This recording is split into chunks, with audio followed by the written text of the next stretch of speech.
ಇವತ್ತು ಸಮಾಜದಲ್ಲಿ ಸಾಮಾನ್ಯ ಜನರು ಒಬ್ಬ ತಪಸ್ವಿಯಂತೆ ಬದುಕೋದು ತುಂಬಾ ಕಷ್ಟ ಇದೆ. ಅದರೊಳಗೆ ಸಂಸಾರ ಮಾಡಿಕೊಂಡು ಹೇಗೆ ಆಧ್ಯಾತ್ಮದ ಕಡೆ ಬರೋಕ್ಕೆ ಸಾಧ್ಯ?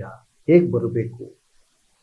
ಸಂಸಾರದಲ್ಲಿ ಇದ್ದು ಸಂಸಾರದಲ್ಲಿ ಇಲ್ಲದಂತೆ ಇರಬೇಕು.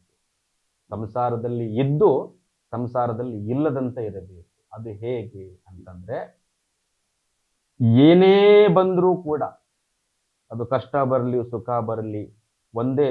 ಸುಖ ಬಂದರೆ ಹಿಗ್ಗಬೇಡ, ಕಷ್ಟ ಬಂದರೆ ಕುಗ್ಗಬೇಡ, ಎರಡನ್ನ ಸಮಾನವಾಗಿ ತಗೋ. ಅದು ಹೇಗೆ ಸಾಧ್ಯ ಅಂದ್ರೆ ಅದು ಮನೋನಿಗ್ರಹದಿಂದ ಸಾಧ್ಯ. ಅದು ಯಾವುದೇ ಒಂದು ಸಣ್ಣ ಕ್ಷುಲ್ಲಕ ಕಾರಣಗಳಿಗೆ ಇವತ್ತು ಸಂಸಾರಗಳು ಒಡೆದು ಹೋಗ್ತಾ ಇದೆ. ಸಣ್ಣ ಕಾರಣಗಳಿಗೆ, ಆ ಕಾರಣ ಹೇಳೋಕ್ಕೂ ಆಸೆ ಅನಿಸುತ್ತೆ. ಸಣ್ಣ ಕಾರಣಗಳಿಗೂ ಕೂಡ ಇವತ್ತು ಸಂಸಾರಗಳು ಕೆಟ್ಟು ಹೋಗ್ತಾ ಇದ್ದಾವೆ. ಚಹಾದಲ್ಲಿ ಸಕ್ಕರೆ ಇಲ್ಲ ಅಂತೇಳಿ ಡೈವರ್ಸ್, ನೀರು ತಂದು ಕೊಟ್ಟಿಲ್ಲ ಅಂತ ಡೈವರ್ಸ್, ಗೊರಕೆ ಹೊಡೆಯೋದ್ರಿಂದ ಡೈವರ್ಸ್. ಅಂದ್ರೆ ಮನಸ್ಸು ಇವತ್ತು ನಿಗ್ರಹದಲ್ಲಿ ಇಲ್ಲ.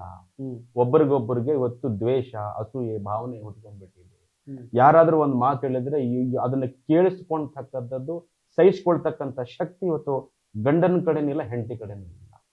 ಹಾಗಾಗಿ ಇದಕ್ಕೆ ಮೂಲ ಕಾರಣ ಆಧ್ಯಾತ್ಮಿಕತೆಯಿಂದ ಇವರು ದೂರವಾಗಿ ಪಾಶ್ಚಿಮಾತ್ಯಕ್ಕೆ ಇವರು ಬಲಿಯಾಗಿರೋ ಕಾರಣದಿಂದಲೇ ಇದೆಲ್ಲವೂ ಕೂಡ ಆಗ್ತಾ ಇದೆ.